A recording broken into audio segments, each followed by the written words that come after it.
Hey, what's up? Hey, Alex, how are you? Can you hear me all right? Yeah, I can. Awesome. How are you today? I'm good. Thanks for taking time out of your busy day to come on. Absolutely. Happy to do it, Alex.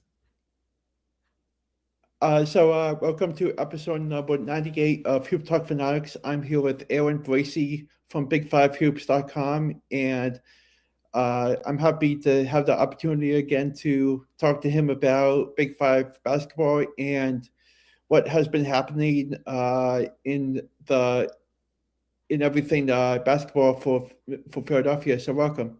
Oh, happy to do it, Alex. Always look forward to talking hoops with you. Same.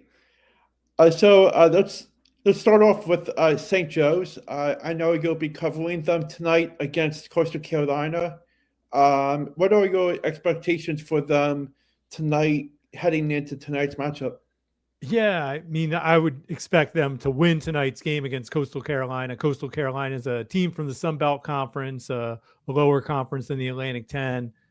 St. Joe's is really, their schedule has been an issue, Alex. They've played a very poor schedule, bottom 200 in the country. Actually, I haven't looked today, but it might even be like 230, 240.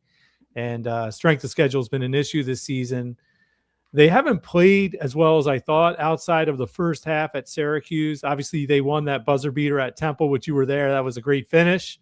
That was a great win for them. But consistency for me has been an issue. I do think they're going to win tonight against Coastal Carolina. If they don't, it will be a huge disappointment.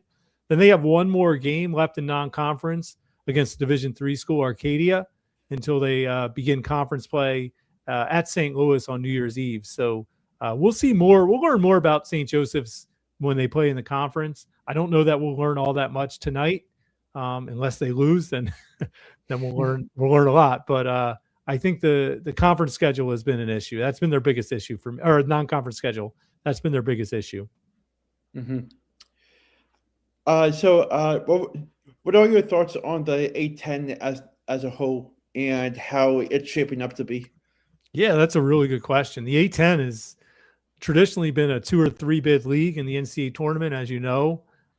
Lately, it's been relegated to a 1 bid league, which is a shame. Like last season, George Mason played VCU in the championship game of the Atlantic 10 tournament. I think either one of those teams could have made a decent run in the NCAA tournament. VCU won. George Mason did not get into the NCAA tournament, which is a shame.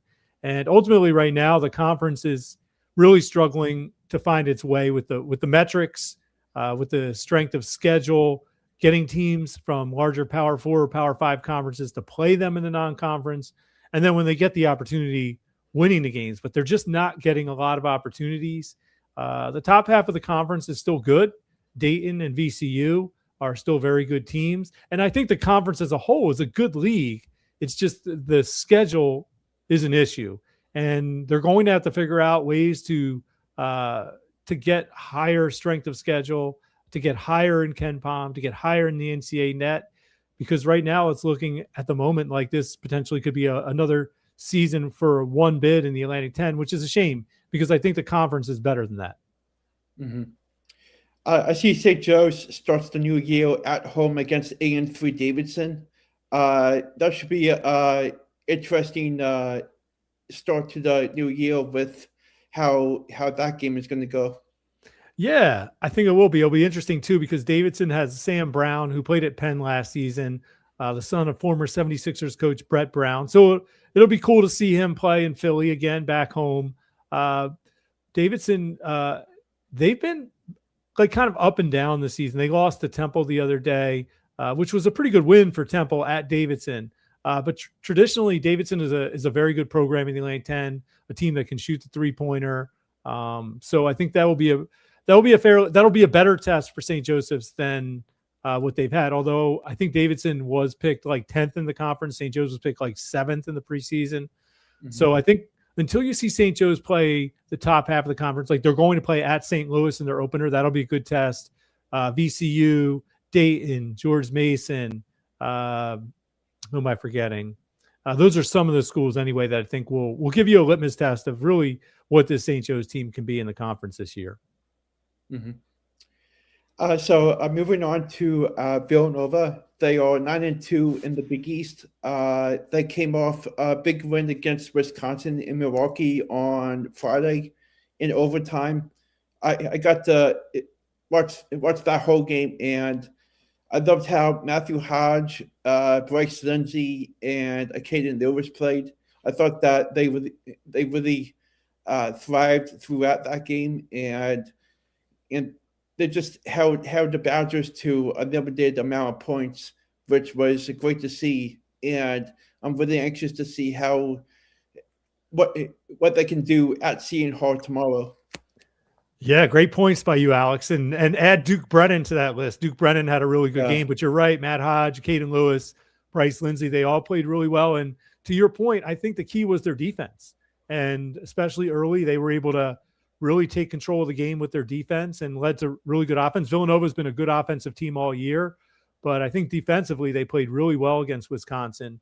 And that game really should not have gone to overtime. If you watched, they had their chances in regulation. Made a few mistakes down the stretch. Free throw shooting was an issue in that game. It's been an issue all season. Caden Lewis missed a late free throw during a one-on-one situation, which really would have given Villanova some cushion. But give Villanova credit.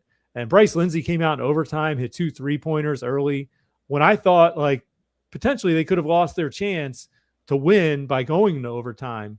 But just a really good win for Villanova. I have not looked at the AP rankings today, so I don't know if they're ranked or not. But it's a game that really puts them. They are not. They are not. They're not ranked. Okay. No. Thank you.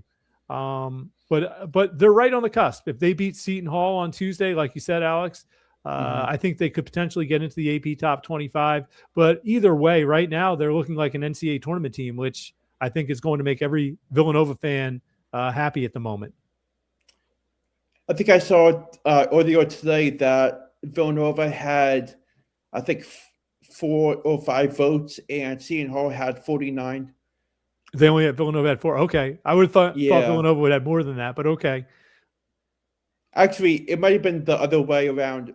Okay. Villanova didn't have any votes.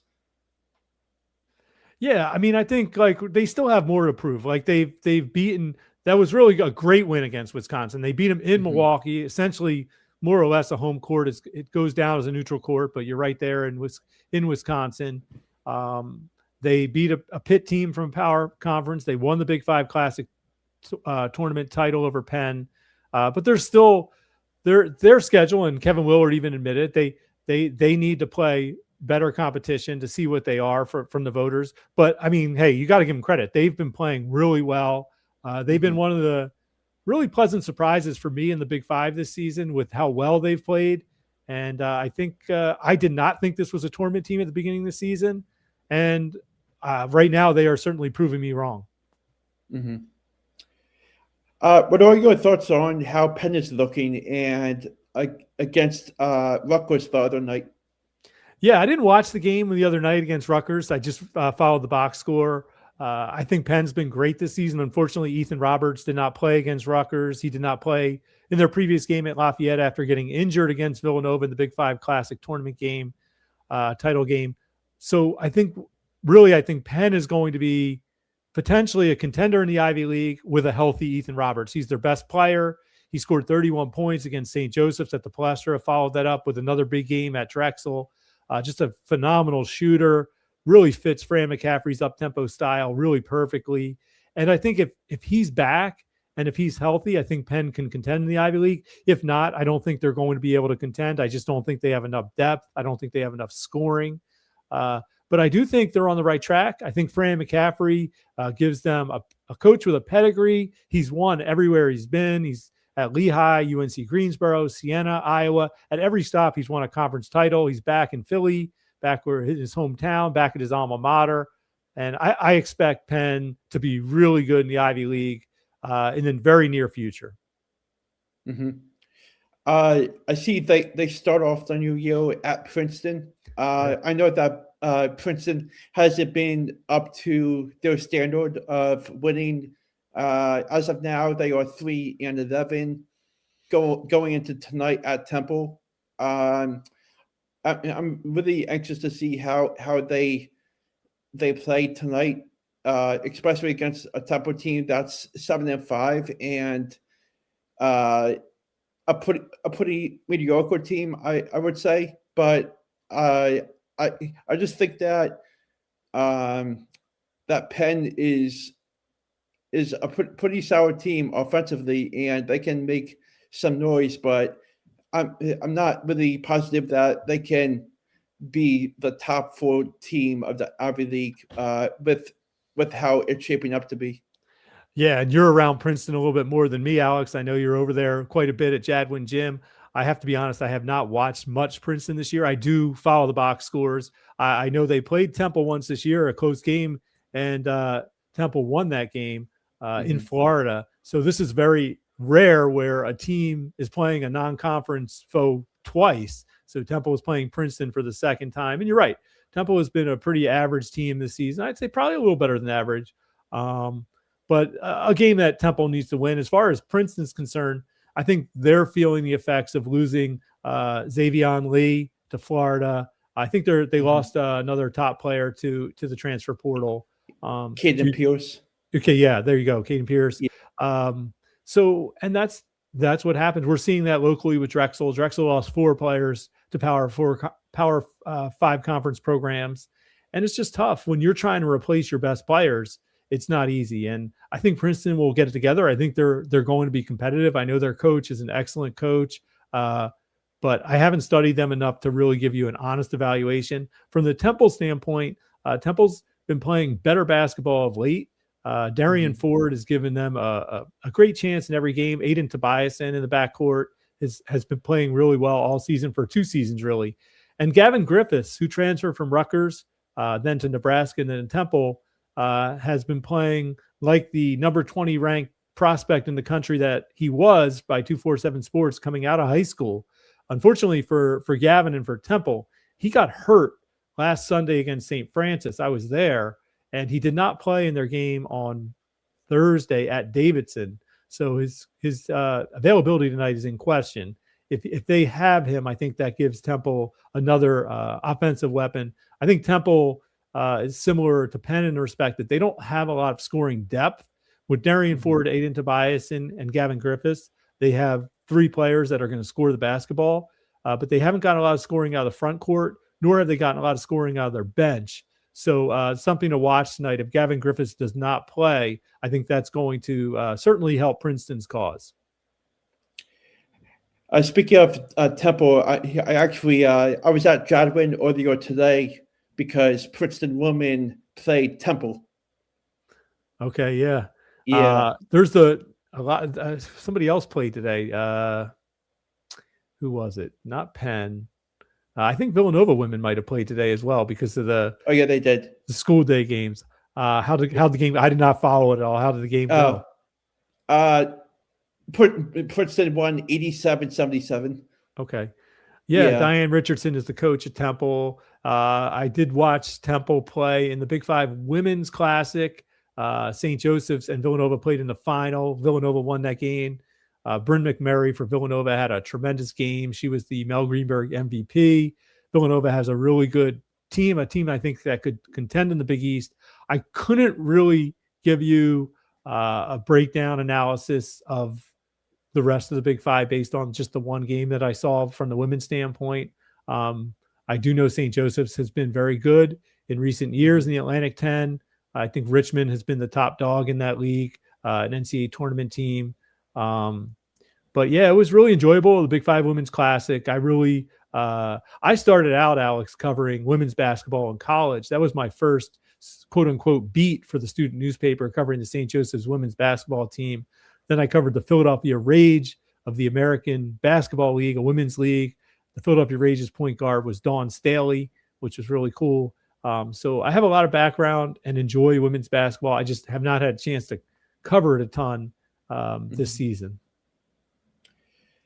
What are your thoughts on how Temple men is looking? I know that we mentioned them earlier in the podcast, but I just wanted to go a little more in depth of how their schedule looks, especially heading into the new year. Yeah, and I think that's, they can't get an at-large bid. Their schedule, their non-conference schedule was not strong enough, nor did they win the games they needed to win. They would have needed to beat Villanova, which they didn't. They do have a pretty nice win over Hofstra, a good Hofstra team, but Hofstra is obviously a mid-major team, but Hofstra's beaten Syracuse. There's somebody else that Hofstra's defeated that's pretty good that slipped my mind right now. Pittsburgh. So that's a good win for Temple, but it's going to come down to the conference. Temple was picked 9th of 13 teams in their conference. And they're going to need to play really well. That's a conference top heavy with Memphis, Tulane, some of the other teams that have given Temple trouble, I think, to North Texas as well. But this is a Temple team that, like I said before, they have really good play in the backcourt with Aiden Tobias and Darian Ford and Gavin Griffiths. Their front court is serviceable, but they need to probably provide more scoring. They've gotten very little scoring off the bench. So I think right now, Temple could be better than 9th of 13 in the American, maybe like a top half of the conference team. I don't see them contending in the conference. But I think with those 3 players that I mentioned, I think they're going to have a chance to be in every game that they play. But what other team outside of the Big Five in the AAC has been on your mind of being a top contender? Yeah, and I don't follow the conference that closely, but when I was at Temple, I covered the Temple St. Francis game. I was looking closely at the top teams in the conference. There were 4 teams ranked in the top 25. It was Memphis, Tulane, and the 2 others are slipping my mind right now. But what I noticed is that the conference really hasn't had a lot of success in the non-conference, like maybe in years past. Like Memphis' schedule is unbelievable. They have one of the top 5 strength of schedules in the country. I mean, they're playing everybody, which is really great to see. It reminds me of what John Chaney used to do at Temple. But I don't think they've won as many. I don't have their schedule in front of me, their record in front of me. But when I looked then, they hadn't won as many games as maybe that would get them in the top 25, that would get them on the national radar. But there's still a good Memphis team based on what I saw. And I think the conference is going to go through Memphis based on what I know right now. Mm-hmm. What games will you be covering to start off the new year? Yeah, well, I'm going to be at St. Joseph's tonight, and I'll be at the 76ers game Tuesday night. And then I'm going to have a little bit of a break. I'm going to New Year's Eve. I'm going to cover LaSalle is hosting George Mason at 2:00, and Villanova is hosting DePaul at 6:00. So it'll be probably a week off between games, which is a long stretch, but a needed stretch. Looking forward to a bit of a break. And I haven't gotten past New Year's Eve, so I couldn't even tell you. I know there's a bunch of 76ers games in January. So as you know, I'm writing a book on the 2001 76ers. So I've been to every 76ers home game this season and going to continue to get there, covering the 76ers for the Associated Press and also getting stuff for my book, quite honestly. So I'm going to try and work the college basketball coverage around the 76ers. And I know it's going to be a bit challenging in January just because of the number of home games 76ers have. So I couldn't tell you where I'm going to be yet. How's the book going? It's going great. Thank you for asking. I've completed about 32 interviews so far. I've began my research in June, and it's just been wonderful. Really enjoyed the research, really enjoyed talking to people about that team. I have not written a word yet. I plan to start my writing in April after the 76ers season is over. Maybe sooner, depending on if I can get the interviews that I'd like to get. But it's going great. I can't wait. It's going to be published in April of 2027. The title is Are You Kidding Me? The incredible, inspiring story of Allen Iverson and the 2001 Philadelphia 76ers. So I think, Alex, people like yourself who really weren't around then, but who love the 76ers are going to love learning a lot about that team. And old guys like me and people of my peers who were around then, like I think they're gonna enjoy like reliving those moments because it was such a special, memorable season, and it's just been incredible. As the subtitle of the story, it's been incredible to do the research and to talk to people about that team. Mm-hmm. Yeah, I don't want to keep you on too long because I know you have to be somewhere. But I just have a couple more questions. Yeah, absolutely. What are your thoughts on how Drexel and LaSalle are doing? Yeah, Drexel's coming off two really good wins. They beat Mount St. Mary's on Friday night, and they did that without Garfield Turner, one of their best players, and they beat Maine yesterday convincingly too. It wasn't even close. And Mount St. Mary's and Maine were teams that were in the top of their conference last season. So those are two really good wins. It's going to take Drexel some time. I think they lost, as I mentioned, they lost 4 players to Power 5 conferences. Cole Hargroves at Providence, Yame Butler's at Butler, Jason Deuce Drake is at Indiana, and Kobe McGee is at Florida State. So the thing that Drexel does so well, Zach Spike and her staff, is they develop players. And it's just going to take time for some of the players who did not play in leading roles last season to really kind of find their footing and do what they can do to their best ability. And I think we're starting to see that. Kavan Vanderhorst, who was a junior college transfer, he played marginal minutes last season. He did get on the court, but he's playing a much bigger role now. He had 30 points against Howard. It was a Tuesday game. They lost that game. So he had 30 points in that game, though. But then they came back and they won their last 2. So I look for Drexel to be competitive in their conference. And I'd like to see, like, by end of January, I'd like to see where they are to really have a better evaluation. As far as LaSalle, like, they've been rather disappointing. I expected more from them. In fairness to LaSalle, they've had some injuries this season where they've had players shuffling in and out of the lineup. They expected Truth Harris, their point guard, to be kind of like their floor general. He got hurt in the first game, and he's still working his way back.